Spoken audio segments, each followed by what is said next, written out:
আসসালামু আলাইকুম রহমতুল্লাহি বারাকাতুহু। আশা করি আপনারা সবাই ভালো আছেন। পূর্বের ক্লাসগুলো নিয়েছি, আপনাদের ব্যাপক সাড়া পেয়েছি, আর আমি উৎসাহিত হয়েছি যে নতুন ক্লাসগুলো নেওয়ার জন্য।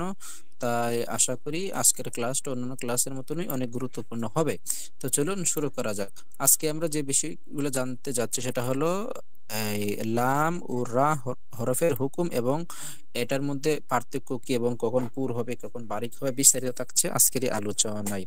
আশা করি আপনাদের যারা বন্ধুরা আছে এবং তারা চেষ্টা কোরআন পবিত্র কোরআন শরীফটি সহি শুদ্ধভাবে তেলাওয়াত করতে এবং তাজবিদের মাধ্যমে আল্লাহ ফুলদুল সাহেব কেবলার যার অনুদান কোরআন শিক্ষার মধ্যে অসীম, যেটা অফুরন্ত।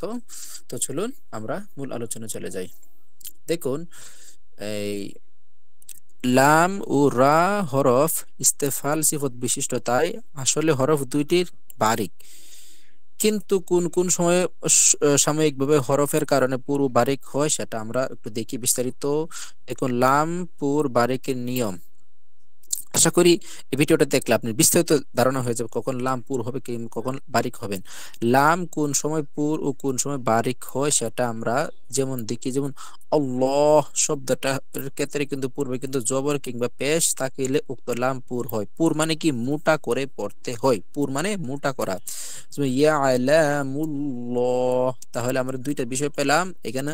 হা হা ইয়া লাম হুল্লাহ, হা কিন্তু হার উপরে পেশ আছে, যার কারণে আল্লাহ শব্দটাকে পেশ দিয়ে ধরে যায়। তার মানে লাম পুর কোন কোন সময় হয়, যখন আল্লাহ শব্দের লাম এর পূর্বে কি থাকবে, জবর কিংবা পেশ। তাহলে আমরা কয়টা শব্দ পেলাম, জবর কিংবা পেশ পেলাম। জবর কিংবা পেশ পেলে আমরা কি করব, লাম শব্দটাকে পুর করব।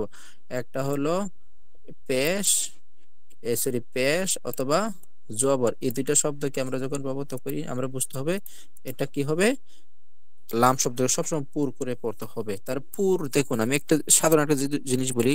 পুর, পুর দেখুন, পুর, পুর, আপনি পুর বলে দেখেন আপনার জিহ্বাটা কিন্তু আপনার উপরে লাগতেছে, পুর, পুর। তার মানে জিহ্বাটা যখন আপনাকে উপরে লাগতেছে তার মানে এটাকে পুর করেই পড়তে হবে, মোটা করে পড়তে হবে। বারিক, বারিক দেখুন, বারিক বলে কিন্তু জিহ্বাটা কিন্তু আপনার উপরে লাগতেছে না, তার মানে এটাকে পাতলা করে পড়তে হবে। তার মানে লাম আমরা দুইটা জায়গায় পুর করে পড়বো, যখন লামের পূর্বে আল্লাহ শব্দের পূর্বে, শুধুমাত্র আল্লাহ শব্দের পূর্বে আমরা যখন কি পাবো, কি আল্লাহ শব্দের পূর্বে আমরা যখন কি পাবো, পেশ পাবো অথবা জবর পাবো। ও যেমন উদাহরণ দেখুন, দেখুন আবদুল্লাহ, দাল কিন্তু কি লামকে ধরেছে। ওয়াল্লাহ, এখানে কিন্তু এই আল্লাহ শব্দের পূর্বে কিন্তু ওয়ার মধ্যে কিন্তু জবর রয়েছে।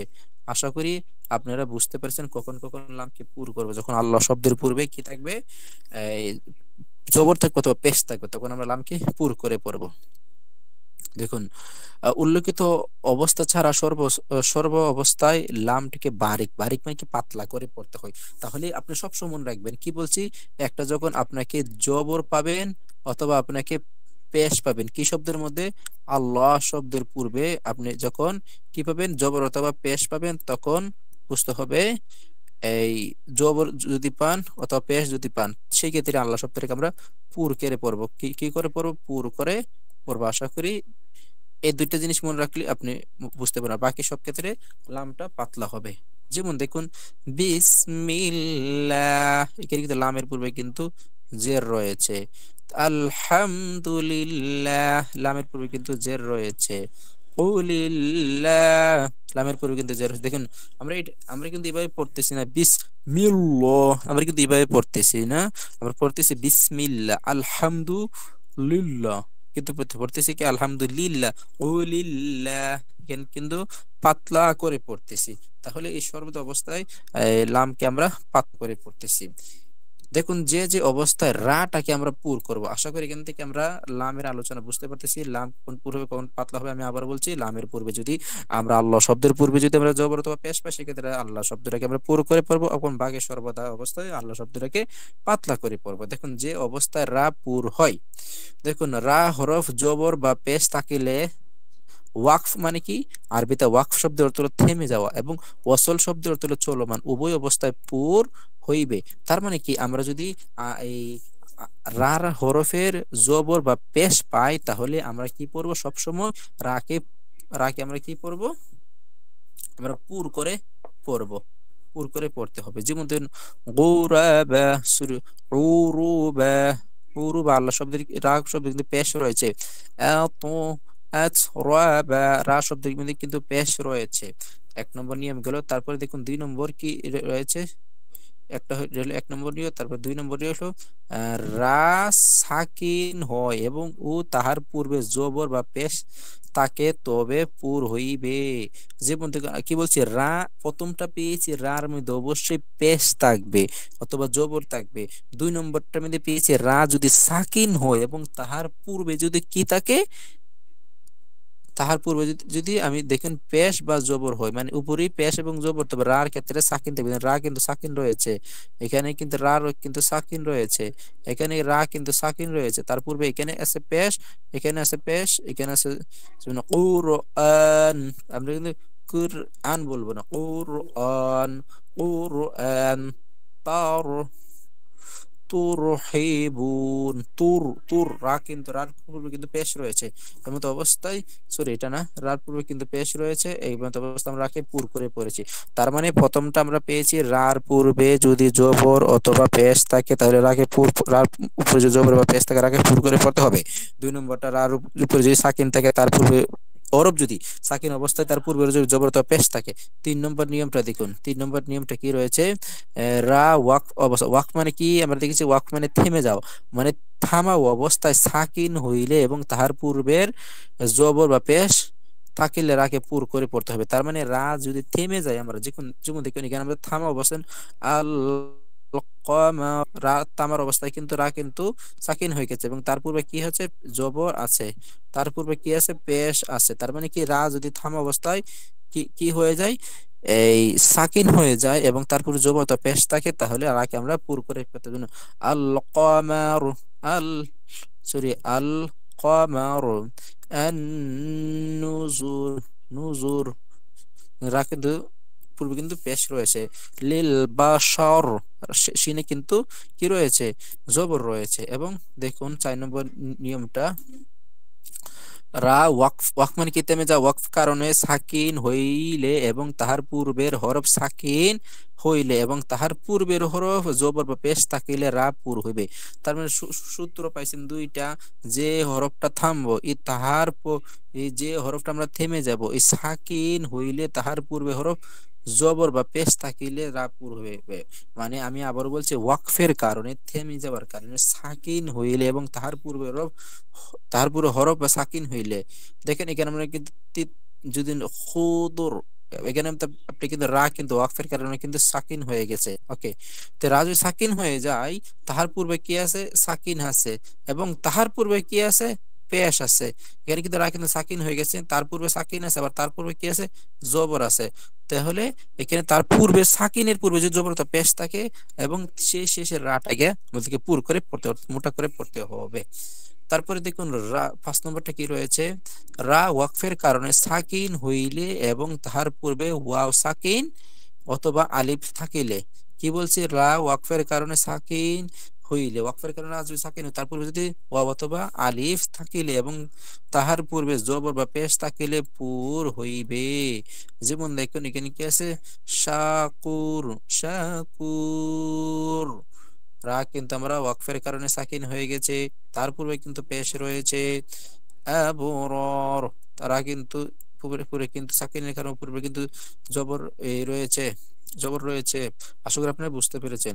তারপর 7 নম্বরটা 6 নম্বরটা দেখুন, যদি রা সাকিন হয় ও তাহার আগের হরফ আসলি কসর বা জের থাকে এবং রা হরফ পরে ইস্তাআলা সিফত বিশিষ্ট কোনো হরফ থাকে এবং এই হরফ মাকসুর অর্থাৎ জের যুক্ত না হয়, তা রা পুর হইবে।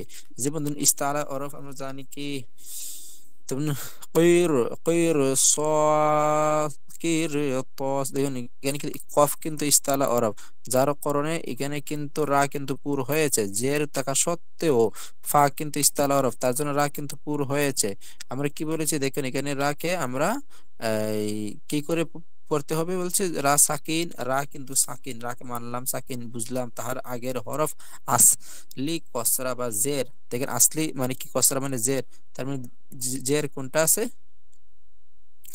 এখানে মধ্যে জের আছে কোনটা, জের রা হলো সাকিন আমরা পেয়েছি, তারপরে পাইলাম জের এটো পেয়েছি, জের থাকে এবং রা হরফ পূর্বে ইস্তালা রাস্তা পূর্বে ইস্তালা হরফ কি পেয়েছি, তোয়া।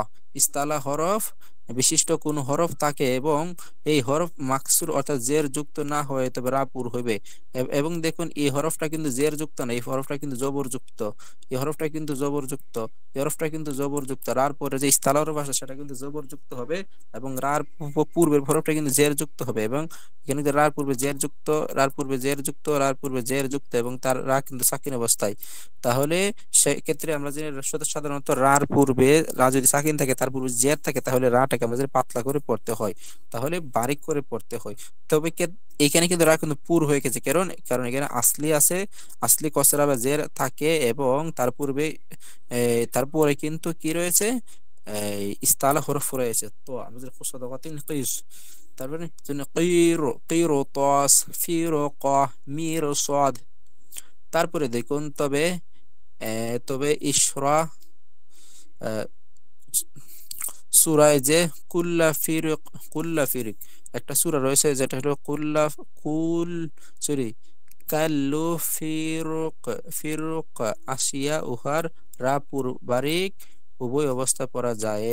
এই অবস্থা এটা কিন্তু পুর অবস্থা এবং উভয় অবস্থা যায়, জন্য কিছু পরীক্ষার মধ্যে আসে কোন রাটা বড় তো পুর এবং বারিক অবস্থা উভয় অবস্থা যায় আছে, উদাহরণ দাও। তাহলে আপনি বলবেন কাল্লু ফিরুক এবং তাহার পূর্বের বাকির হরফ কেননা রা হরফ পরে ইস্তালা সিফত বিশিষ্ট হরফ আসিয়াছে তাই রা পুর যাইবে ইস্তালা সিফত বিশিষ্ট হরফটিতে জের তাকার পর রা পড়া খুবই অভিমত নির্ভরযোগ্য বাকির পড়া উচ্চারণের পক্ষে। যেমন উযখুলু মিসর ওয়া আইনুল কিতর। আশা করি আজকে রা এবং রার এর বিস্তারিত ইনশাআল্লাহ আশা করি শেষ করে দিব, আপনার ধৈর্য সহকারে সাথে থাকবেন। একটু কষ্ট বইটি এটা বড় হলেও এই একটু সাথে থাকবেন কষ্ট করে। তারপর দেখুন উল্লেখিত দুই আয়াতে শেষের রা পুর হইবে হইবে না বারিক হইবে এই সম্পর্কে উলামায়ে কেরামের দুইটি অভিমত রহিয়াছে। তাহলে দুইটা অভিমত কি, প্রথম অভিমত অনুসারে রা বারিক পড়িতে হইবে, এই অভিমত যাহার পোষণ করেন তাহারা রা হরফের পূর্বে ইস্তালা সিফত বিশিষ্ট হরফটিতে গুরুত্ব না দিয়া পূর্বের আসল জের এর প্রতি গুরুত্ব বোরোধ করিয়াছেন। যেহেতু রা হরফের আগের সাকিন হরফটি আগের হরফ জের রহিয়াছে তাই বারিক পড়িয়াছেন। আর দুই নম্বর অভিমত হলো অভিমত অনুসারে উল্লেখিত দুই আয়াতের শেষে রা রাগ পুর ও বারিক উভয় অবস্থায় পড়া জায়েজ। পুর এই জন্য ওয়াকফের অবস্থা রা সাকিন হইয়াছে এবং তাহার পূর্বে ইস্তাআলা সিফত বিশিষ্ট হরফ আসিয়াছে। তাহলে আমরা যে একটা উদাহরণ দেখেছি এই উদাহরণটাতে উভয় মতে আছে, তারপরে কিন্তু ইস্তাআলা হরফ এসেছে এখানে কফ। তাহলে বারিক এই জন্য যে রা হরফ ওয়াকের অবস্থা সাকিন হইয়াছে এবং তাহার আগে আসলি কসরা হইয়াছে। অনেকে আবার মিসরা শব্দের রা কে পুর এবং আইনুল কিতির এর রাগ বারিক পড়ার প্রাধান্য দিয়েছে, কেননা ওয়াসল মানে কি চলমান অবস্থায় ওয়াসল মিলাইয়া পড়ার সময় মিসরা শব্দের রা মাফতুহ বা জবর যুক্ত রহিয়াছে এবং অন্যরূপ অবস্থায় আইনুল কিতির রা মাকসুর জের যুক্ত হইয়াছে। উল্লেখিত অভিমত নির্ভরযোগ্য ও সুপ্রসিদ্ধ। এখন আমরা দেখব যে সব অবস্থায় রা কে আমরা কি করে পড়ব, বারিক স্থানে পড়ব। দেখুন রা ওয়াসল মানে কি চলমান মিলাইয়া পড়ার সময় রা জের যুক্ত হইলে তাকে বারিক করে পড়িতে হইবে, আসল জের হোক অবস্থায় জের হোক তার রা বারিক হবে। যেমন আর রিজাল রা কিন্তু জের রয়েছে, রা কে আমরা বারিক করে পড়ব। তারপরে আর রিজক রা কিন্তু এর জের রয়েছে। অস্থায়ী জের এর উদাহরণ যেখানে আনা আনজির, এখানে জাটা এই রাটা কিন্তু তার পূর্বের হরফটা জের এর কারণে দেখুন আনজিরিন নাস এর এই রা কে কাকে ধরেছে, নু কে ধরেছে, কারণ নিচে জের আছে। তারপরে দেখুন 2 নম্বর অভিমত, রা সাকিন হয় এবং তাহার আগের হরফ আসল আসল কসরা থাকে এবং রা হরফের পর ইস্তালা সিফত বিশিষ্ট কোনো হরফ না থাকে, অথবা ইস্তালা সিফত বিশিষ্ট কয়েকটি রা হরফের পর না আসিয়া দূর আসে, তবে রা বারিক হইবে। যেমন উদাহরণ, ফাসবির ফাসবিরি ফাসবির, এখানে কিন্তু রা কিন্তু জের রয়েছে, এবং মির মির যা কিন্তু পূর্বে কিন্তু জের রয়েছে। তারপর দেখুন 3 নম্বরটা হলো, 3 নম্বরটা কি, রা ওয়াকফের কারণে সাকিন হয় এবং তাহার পূর্বে ইয়া সাকিন থাকে। ওয়াকফের কারণে সাকিন হবে, ওয়াকফ মানে থেমে যাওয়া, ওয়াকফের কারণে থেমে যাওয়ার কারণে সাকিন, এবং তার তবে রা বারিক হইবে। ইয়া সাকিন আগের হরফ জবর হোক বা জের হোক, কোনো অসুবিধা হবে না। যেমন খবির, ইয়া কিন্তু সাকিন এবং তার পূর্বের হরফ কিন্তু জের এবং শেষে কিন্তু রা সাকিন হয়েছে। কদির, ইয়া কিন্তু সাকিন, তারপরে কিন্তু জের এবং রা কিন্তু ওয়াকফের কারণে সাকিন হয়েছে, এখানে কিন্তু রাকে পাতলা করে পড়তে হয়েছে। আমরা পুর করে পড়তে পারবো না, রাকে আমরা কি করে পড়বো, বারিক করে পড়বো ইনশাআল্লাহ। তারপর দেখুন বিশিষ্ট বারক সূরা, বারাক, বারাক সূরায় দেখুন কি আছে, বাইতুত, সরি ইয়াবসুত, ইয়াবসুত অন, ইরাফ সূরায় ইয়াসতা শব্দ দ্বয়ের সোয়াইত এর স্থলে সিন পড়া হয়। ইমাম হাফস রহমতুল্লাহ হইতে 7 বীর সনদ মাধ্যমে, 7 বীর সনদের মাধ্যমে, এটা কিন্তু পরীক্ষা আসতে পারে, 7 বীর সনদের মাধ্যমে উক্ত অভিমত উল্লেখ করা হইয়াছে যে থর সূরায়, সূরা তুর এর সূরায় মুসাইথিরিন শব্দের সোয়াইতকে সোয়াইত এবং সিন উভয় জায়েজ, এবং গাশিয়া সূরায় বি মুসাইতির শব্দের সোয়াইতকে সোয়াইত পড়িয়া হয়। তার মানে কি রয়েছে, সূরা ইমাম হাফস রহমতুল্লাহর মতে, এই যে এই ইমাম হাফস রহমতুল্লাহ সূরা তুর সূরার মধ্যে এখান থেকে সোয়াইতটা রয়েছে, এই সোয়াইত কে আমরা সোয়াইতকে সিন উভয়টি যায়, সোয়াইতকে সোয়াইতে পড়া যাবে, সিন ও পড়া যাবে। এবং সূরা গাশিয়ার মধ্যে এখানে যে সোয়াইত রয়েছে, এই সোয়াইতকে আমরা সোয়াইত পড়িতে হয়। আশা করি আপনারা বিস্তারিত বুঝতে পেরেছেন। তো ভিডিওটি যদি ভালো লাগে অবশ্যই আপনার গঠনমূলক একটা মন্তব্য করবেন, যেন আমি আরো উৎসাহিত হই পরের ধারাবাহিক ভিডিওগুলো দেওয়ার জন্য। কারণ আমি খুব কমই দেখেছি সোশ্যাল মিডিয়ার মধ্যে এই ধারাবাহিকভাবে ভেঙে ভেঙে বিস্তারিত আলোচনা সহকারে খুব ভিডিও খুব কমই আছে। তাই আপনাদের উৎসাহিত চাই। ভালো থাকবেন, সুস্থ থাকবেন, দেখা হবে অন্য কোনো একটা ক্লাসে। আসসালামু আলাইকুম রহমতুল্লাহি ওয়া বারাকাতুহু।